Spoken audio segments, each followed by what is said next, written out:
Hello, and welcome to today's edition of the Exposure Scientist podcast.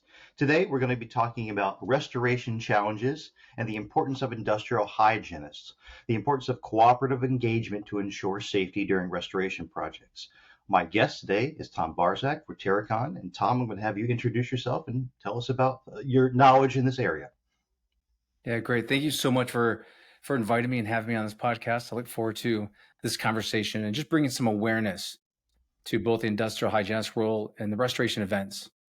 So I've been working in industrial hygiene the past 20, 22 years, really focused on indoor air quality and also in the restoration events, how restoration events occur, the impact, and how to restore. A lot of work with indoor air quality has been from mold, asbestos, hazardous building materials. And as of late, I think it's important we should discuss is dealing with illicit drugs as well. And these other agents that a lot of times aren't thought about. So raise some awareness around those too. Sure, and we'll get into that. And I've worked with Tom in a previous company that I was at, and had some interactions with him on some of those illicit drug interactions or problems. So I'm sure we'll get into that at some point today. But you know, the the importance here is identifying this restoration kind of market. So could you kind of give us an idea of what the market currently is for restoration projects, where they're focusing, or maybe there's a change since there's a new focus on improving indoor air quality? Yeah, absolutely. Right now, the market is expanding. There's a lot of activity in the restoration market, which I think is a great time for us to increase our awareness and involvement in this market. Several years ago, if you're not familiar, Blackstone purchased ServPro. And so what we're seeing now, that really tipping point of these large private equity firms purchasing restoration companies. So you got to ask why. What's going on? What's the activity? The market is seeing record profits, record growth, expansions. A lot of companies are, or several companies are purchasing smaller groups. These mergers we're seeing more and more. So I think that just helps us recognize, okay, there's activity in the marketplace. How is it impacting restoration services? And how is it impacting the safety and health of the both buildings, the occupants? So right now with this activity going on, and I'm not seeing the increase in training or certifications or regulations. So I think that's also important for us to grow. But the engagement with industrial hygiene with a well-rounded team, I think should be our focus. Sure, and it's interesting you brought that up about the acquisitions. I think within the industrial hygiene kind of profession as well, we've seen a lot of acquisitions of smaller firms into larger firms, and you know that that training and learning process about the restoration. Because if it's a larger firm that has typically done restoration and they bring in a smaller firm that doesn't, those people may be new to the restoration process. So kind of getting them to understand what the problems are in either the indoor air quality space or indoor environmental quality, or the restoration process itself is probably important as well. Yeah, absolutely. What is training? What is that certification that we're going to require? That uniform process, all that should be evaluated and looked at.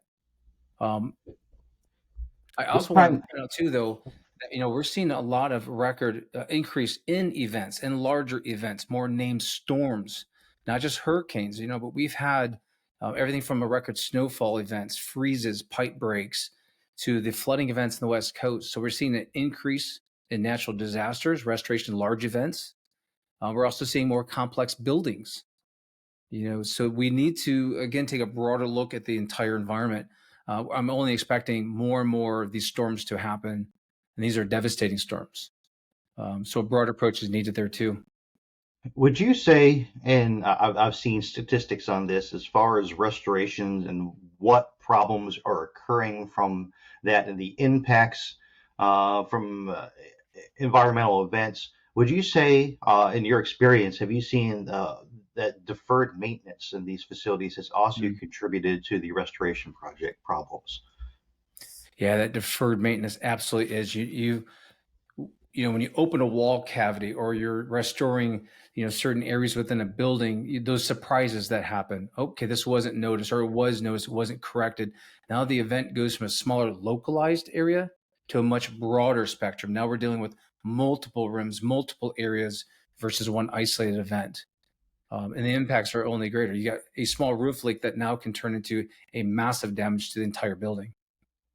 Yeah, no, I mean that makes perfect sense. Or, you've probably seen, when we're talking about indoor air quality and maintenance on older HVAC systems that are not being cleaned properly or not being maintained with an annual service inspection or something like that. That is just causing much greater problems. Let's just say the AC is not working as efficiently as it would, leading to humidity problems, and it just kind of blows up from there. The problems, as you said, you may be looking initially at a localized event, but realize it's much bigger. The scope definitely has changed on your project.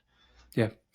Back in the early 2000s, one of the greatest things that we identified was you've designed building systems, HVAC systems, as you mentioned, to condition a building, but then you put wallpaper, that vinyl wrapping on the interior along the exterior walls.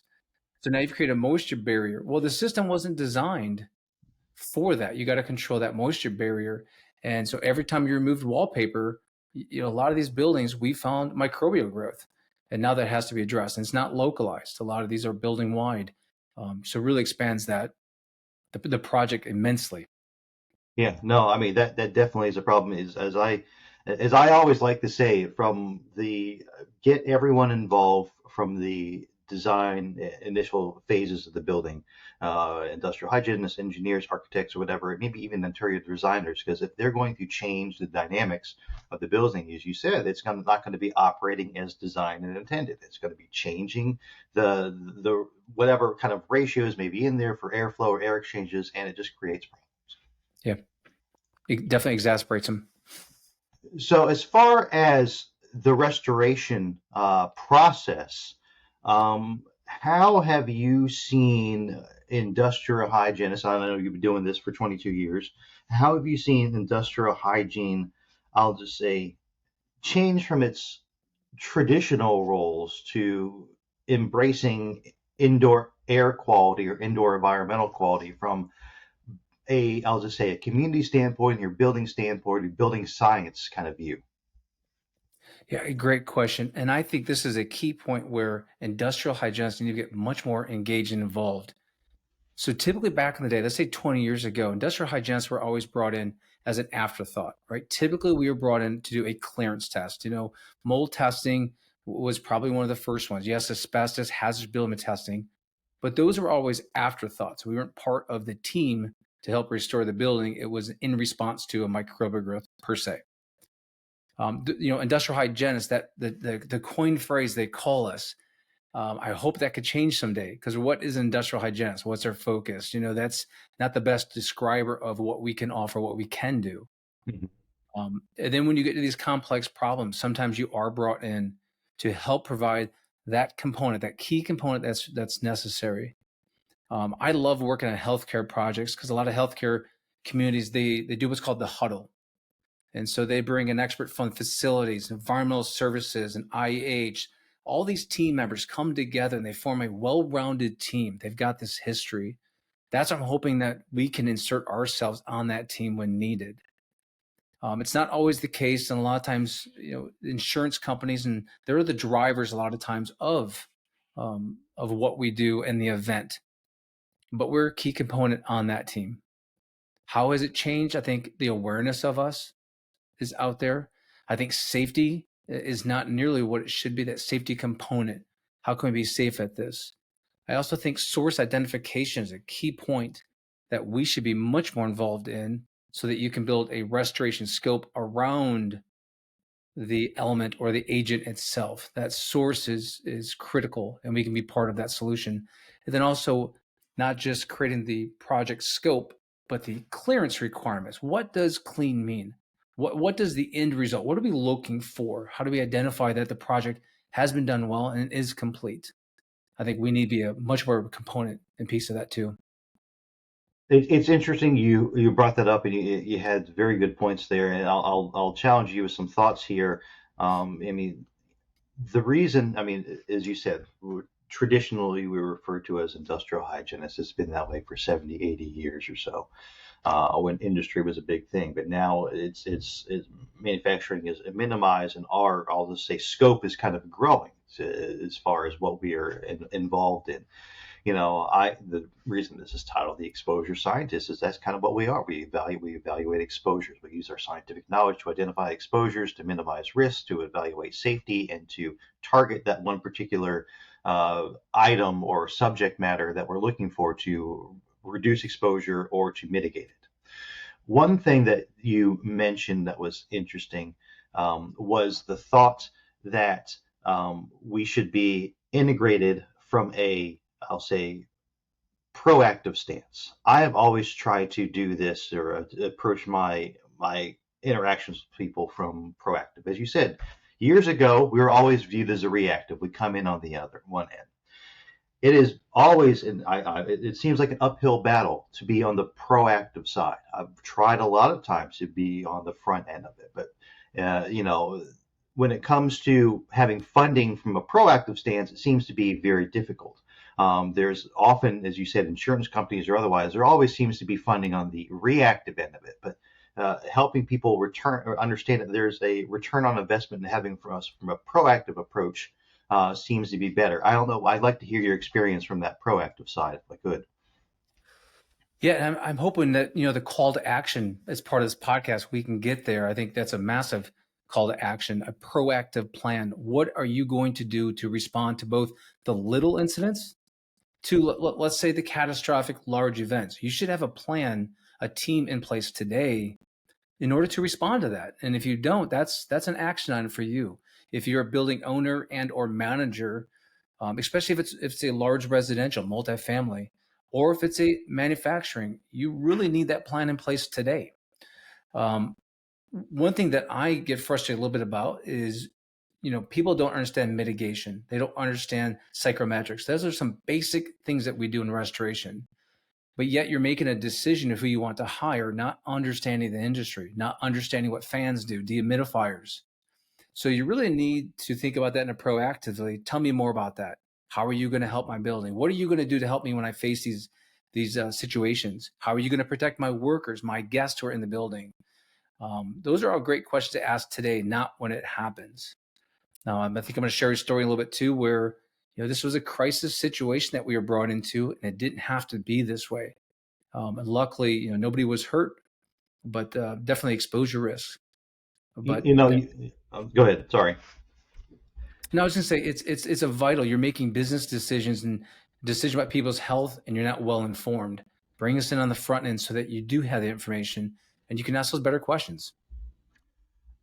One thing that you again mentioned, I think is very important, and healthcare kind of has this mandate now in implementing it, is the emergency plan or emergency preparedness. Have things in place for when things go wrong. Have your supply chain in place, or have contingency plans, or what have you. And it seems like, and you can tell me otherwise, it seems like not all healthcare facilities are up to speed fast enough on that. It seems like there's, even though there are some requirements for it, it's taking a while to build up to have that emergency plan in place. And some of them and still are being caught off guard. And I don't know if you've had similar experience or like to understand your experience there from a healthcare standpoint.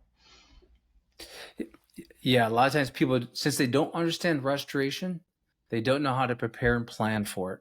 Mm-hmm. They understand I've got water in the building. Okay, how much water and what needs to happen to properly mitigate. Since they don't understand it, they're not asking the right questions. They're not helping themselves prepare for it. Again, another reason to bring us in and ask those questions. That huddle is important, but I wish that huddle would happen the day the hospital opened. And now let's talk about how we're going to prepare for this. The other thing I want to point out too is when you have a community event, when you have a storm hit a community, all the restoration vendors are going to be tapped. Those resources will be used up. What is your plan in that case? Yes, there'll be support companies coming in from different areas, different states, but will you be on the list? How soon will you be serviced? Who's coming? What are their training? What commitment have you put in place to get the level of response you need? Speaking of healthcare, Alex, I want to go back to that. That's a vital part of our community's healthcare. These emergency situations. I would hope they would have that proactive plan in place so they can serve the community, help us in a larger event. I think that's great info, and that's what you brought up there was, being on the list. Part of that emergency plan is, have your vendors in place.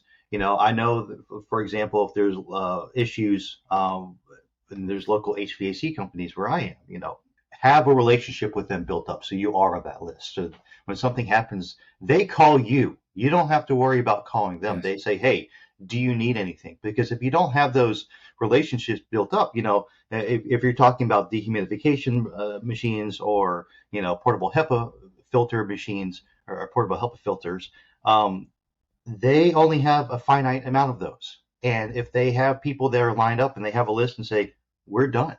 And as you said, it may be people coming in from out of town, out of state, and you don't know, you haven't vetted them, but they are the ones who are showing up, and they may not be the best. You may not know anything about them, and you don't know anything about their equipment and or their processes. Yeah. I want to add this too. This is not a negative against the restoration industry. No. They're the partners. We need them. When a small leak happens to a catastrophe, we need these vendors, right? Some of these are very highly trained. And so if I'm putting my vendor hat on, I'm a restoration vendor, I would love to be able to walk your facility before an event. I would love to be identify staging locations, interesting points about the building that I need to be aware of. I would love to take notes down. Power is a big issue. We have all this equipment. How are we going to power it? Mhm. What are your critical areas? But now, if a restoration vendor can see it proactively, I can put a great plan in place. The what if factors. So it goes both ways. That partnership is critical.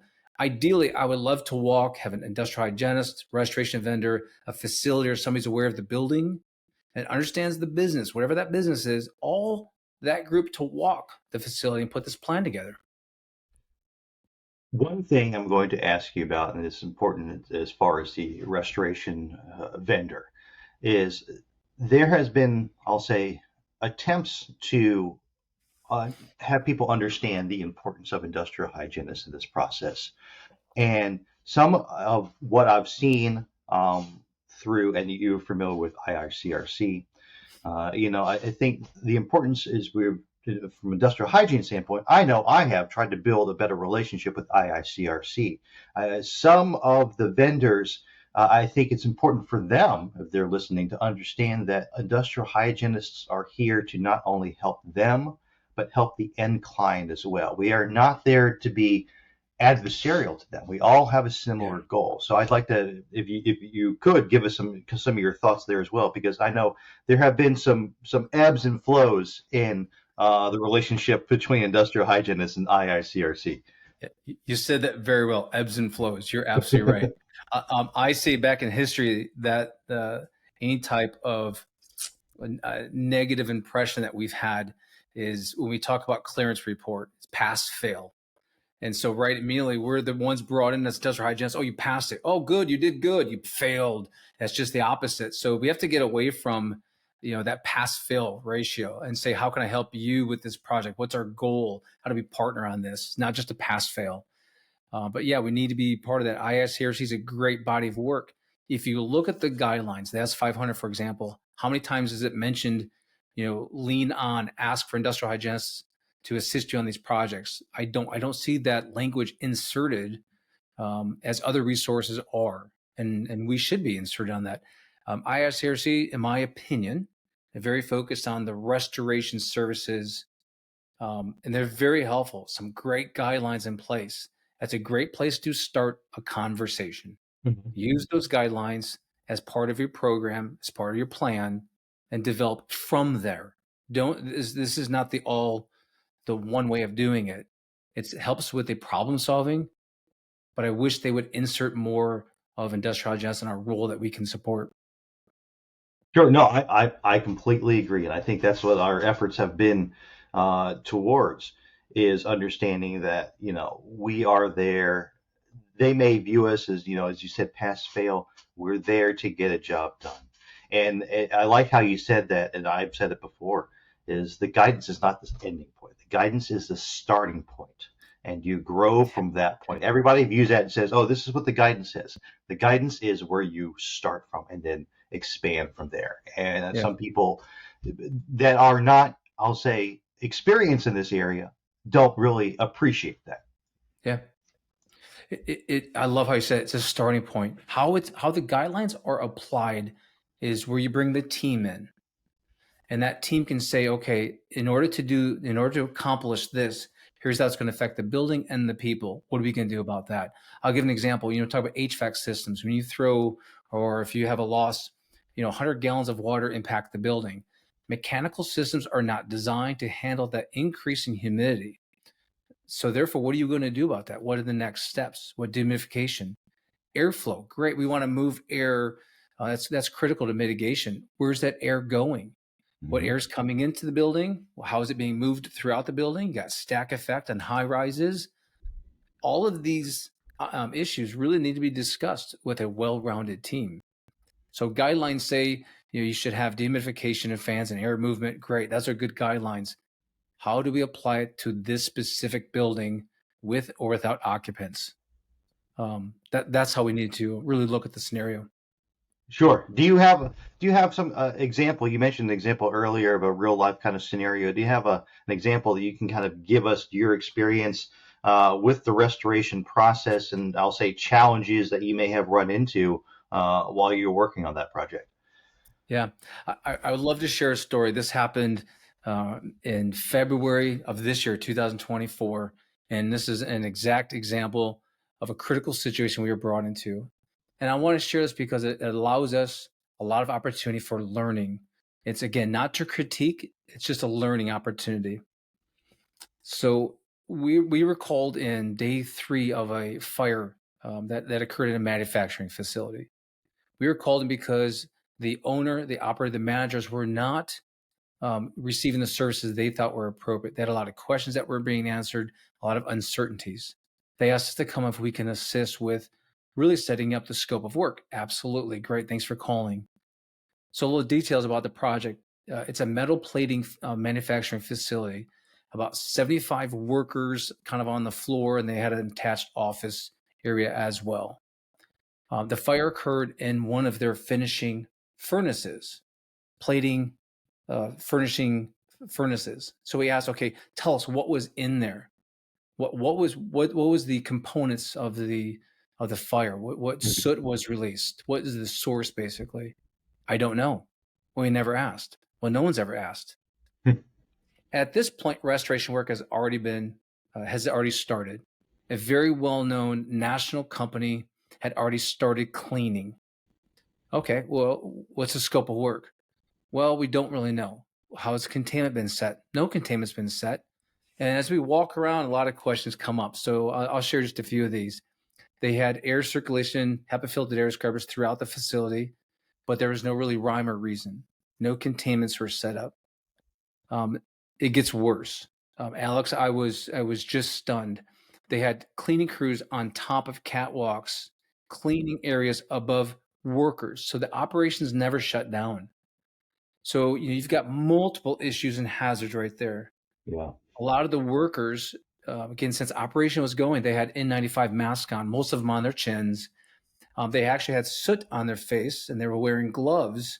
They had soot on their gloves, and so right there, it's just multiple issues of lack of control, lack of planning, Mm-hmm. just a lack of overall response. It gets worse. So we met with the restoration crew. We said, stop everything. We need a plan. We need to discuss all these safety issues. We need to discuss the cleaning protocol. Why are we here? And do a source identification. So really what was missing the whole time was nobody on day 1 did that first evaluation of identifying what is the source, what's the cleaning scope, cleaning protocol, cleaning chemicals. And then say, okay, let's talk about the building itself. What type of chemicals are in place? It's a plating facility. Where are chemicals stored? Were any of the chemicals affected? And nobody did a perimeter. So typically we want to identify what is the perimeter. We identified 95% of the manufacturing area was contaminated with soot, but it wasn't contained. About 50% of the office had evidence of soot. Now, again, we have not identified what's the soot, what's the source, what's the hazard here. So all these missing pieces, we had to actually stop the job, and start from day one and look at source identification, put a plan in place, safety protocol, and evaluate what safety concerns were already existing at the plant that you now have workers who are unfamiliar with this location working in. And then how are we going to do it in a safe manner? Luckily, we're able to stop the job, turn the job around, and reset and put these measures in place that are absolutely critical. And you would think a national company that these would already be in place. To see somebody cleaning on catwalks above workers, I've just never seen that before. No safety gear, no hard hats, no fall protection, a lift and a ladder. So it was such. Fortunately, nobody was hurt, but I think it was just a matter of time. But that case where an industrial hygienist had been brought in, we were brought in to handle safety issues, source identification, to help with the protocol, help with containments, help with also outlining what is the end result, what does clean mean, and how are we going to validate clean. Right. One question I have, of many, um, did the site have an on-site safety or industrial hygiene person? Nope, did not. They had an EHS person. We kind of get pulled into EHS. That's a We do. big role to fill. They had somebody who was aware and is trying to fill the EHS role, but they need support too. That's too Yeah. many hats to wear. I think a lot of people misunderstand what the site safety and health person is. They have their one particular focus. And oftentimes I don't want to describe it as a distraction, but things that are going on outside of their scope or their focus is a distraction to their job.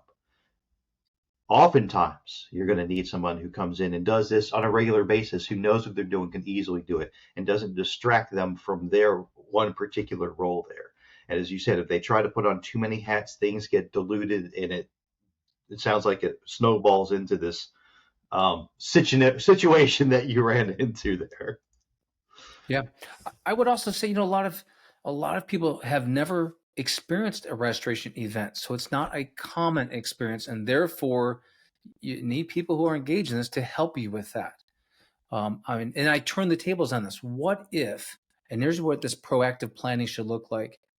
What if day one, the restoration vendor shows up? The EHS person has their safety manual, has all their chemicals listed, their SDS sheets, has Mm-hmm. critical areas, and they hand them binders. And they say, here's how we operate, here's our concerns, here's the safety measures we currently have in place. And now we talk about exposure. What are my workers exposed to because of this fire? If operations must continue, how can we do it safely? And what does safely mean? Right. Having that dialogue day one, the restoration vendor would have had a better chance to achieve success. You would have had critical components for safety to address potential exposures. And again, that well-rounded team. Unfortunately, in this case, it was not. The most safety we saw was a barrier, that caution tape around the furnace that caught on fire, but no other real safety measures were in place. It was catastrophic. And as you said, from what the workers were wearing, it's oftentimes you run into these scenarios where even the vendor is not, I'll say, acutely aware of what's necessary for ensuring the safety of their own workers. And if they are not aware of what's needed for their workers, they're definitely not going to be aware of what's needed for your facility's employees. Yeah. So again, it's, as you said, it's part of a comprehensive team.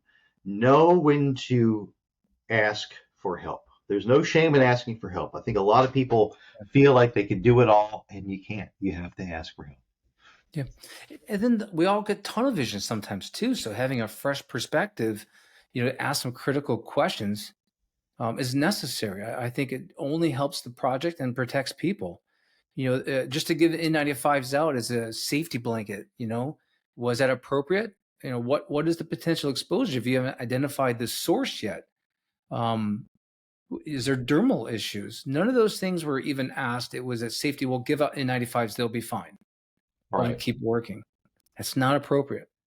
So, from using that scenario, do you see from I'll just say, um, either business interruption side or a loss of revenue side for getting ahead of the safety concerns and getting it in early? Do you see a benefit to saving money in the long run by getting us in early instead of having things done the wrong way for, I'll say, a week, and then having to stop, reevaluate, redo everything, and then put new plans in place? You bring up a very interesting topic, and I think it should be discussed more. More conversation around this too is actually who is paying for the services. Mm-hmm. So typically, and this is again a broader discussion is needed. What I hear a lot are, well, the insurance company's paying for it. Well, this is the vendor the insurance company recommended. Well, the insurance company says we can't do that. Well, I have to get approval from the insurance company, and I get they're a critical component of this. They're part of the team. But I think we need to start asking and understanding who is really the client here. If we're talking about who is the consumer, the building owner, manager, what is being done to protect them and their people? And then how is the insurance carrier typically supporting them? What is that partnership? I think we need to take a step back and really look at that, because I hear so many times, well, the insurance company said to do this. And not that it's necessarily wrong, but if I'm the consumer, I want to have how am I being protected? Yeah. How are my people being protected? And again, that's where the proactive plan comes into place. Bring your insurance team into this discussion on the very onset. We talk about value. We talk about value. What's the value of industrial hygiene? Immensely. Not just when things go wrong, right? Those are very critical situations when things go wrong. The cost can be through the roof. But bring us in the beginning. Okay, what is the mitigation plan? What's the correct equipment needed for this mitigation plan? IHS can validate that through simple psychometrics. I think you said something very valuable, and I'm going to generalize here, and then make it specific. Is, not all businesses are made the same. Not all insurance companies are made the same. They may be, you may have an insurance company that says you don't need to do that, or our expert says you don't need to do that. And when you go and if you get involvement and engagement, you find out maybe their expert doesn't have enough experience in this realm or experience with this particular type of restoration event. Maybe they're just used to a mold event instead of I'll say, some kind of catastrophic fire event, and they are applying inappropriate metrics to your scenario when the scenario is not what they are used to. So I think that's why it's critical for that engagement or get involved, and make sure, as you said, the client is looking out for themselves. Yeah.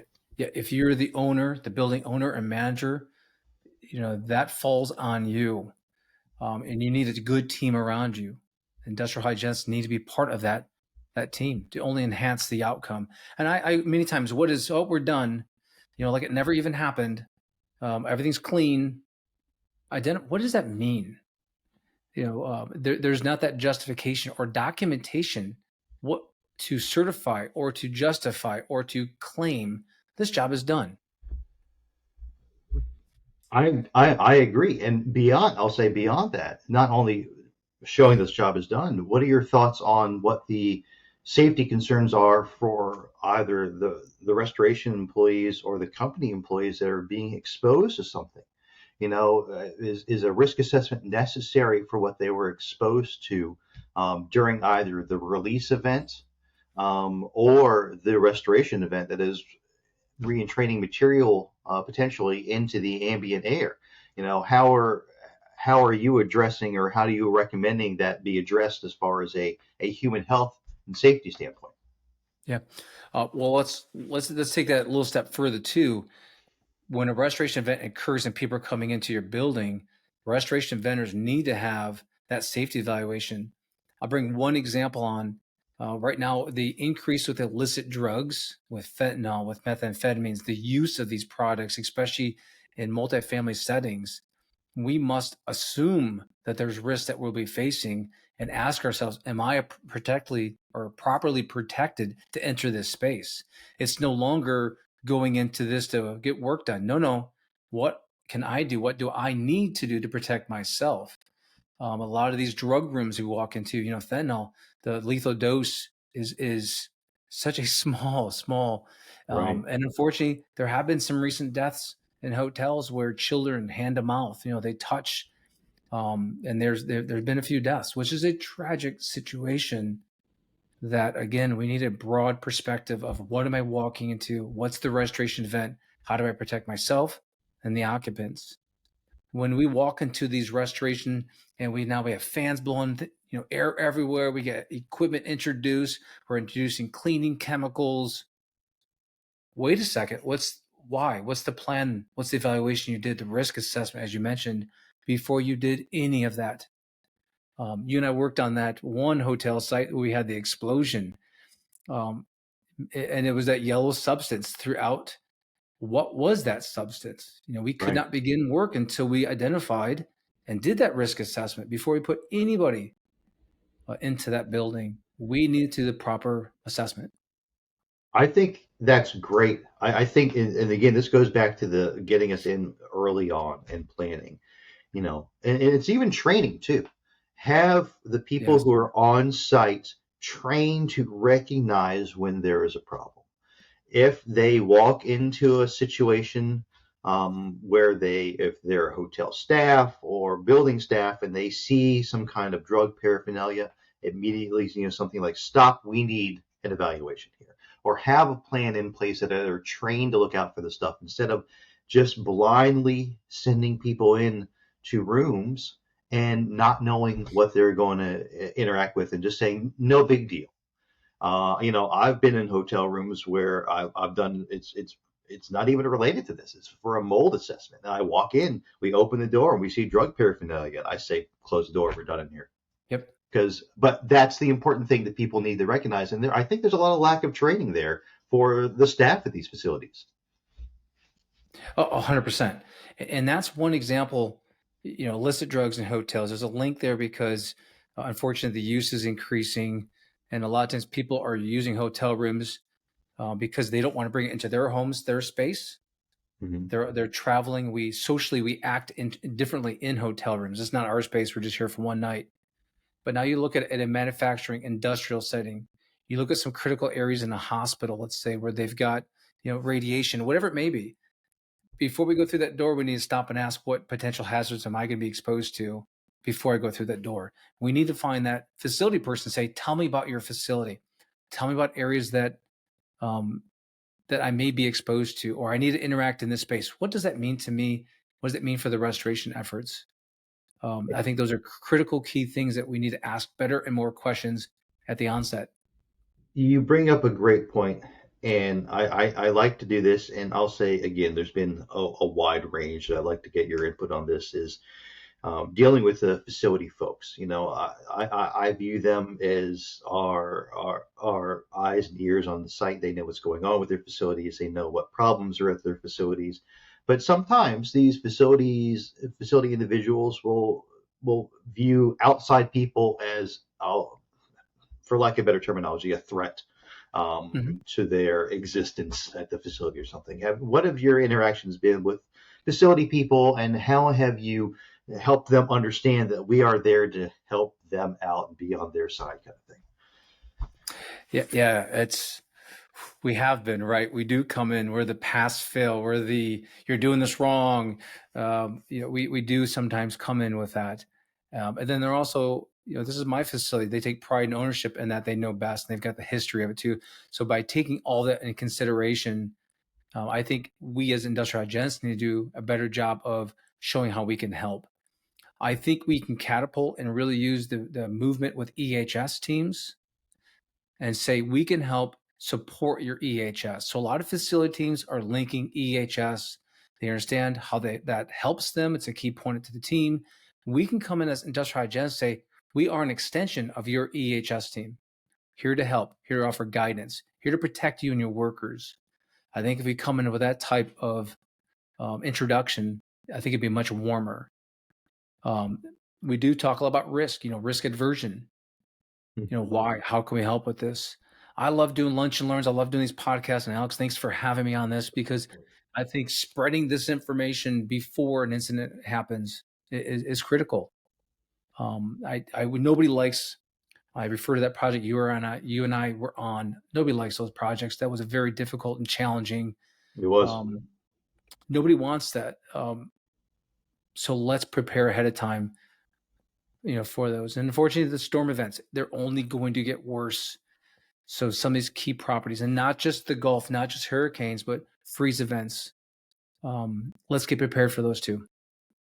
No, I think that's very important. And I don't know again how the interaction will be with insurance companies, but having this, a lot of insurance companies are viewing, they're leaving certain areas just because of events that are going on. Having, I think, these critical components set up will, I think, help the insurance companies that you're working with, feel better about your scenario. Listen, we've got these things that are already set up, these emergency plans.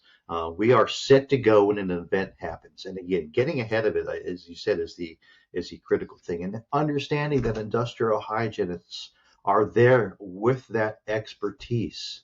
Have you seen an increase or an uptick in engagement from these facilities or these any of these companies in understanding the industrial hygiene interactions and the critical training and understanding that we bring to the table?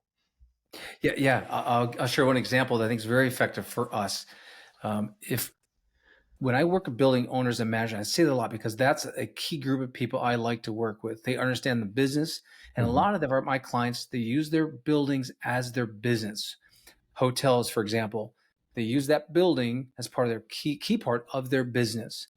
Other facilities that building's critical for business operations, manufacturing.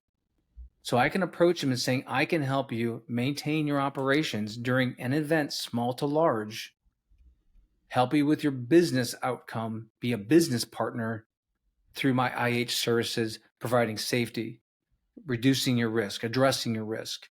I think that's a great approach that we can take to get better engaged with those business leaders. That's critical. A lot of these teams are bringing in accountants, specialized accountants, to help them with their insurance claim. We should be an extension just like that. Mhm. Bring your IH in to help you with your business practices. I've been on multiple buildings where tell me about your key business operations and how do we maintain those. Oh, if I can put a critical barrier, if I can separate work areas, if I can help you get back in business and restore this area quicker, as it's a key focus to your operations, let's do that. Let's talk about that. So I think approaching a business minded will only help the entire team. And that's great advice. I think that's wonderful to hear. Again, realizing that the client is concerned about continuing their business and you being there to help them do that. I think that's great. A great description. Thank you. Yeah.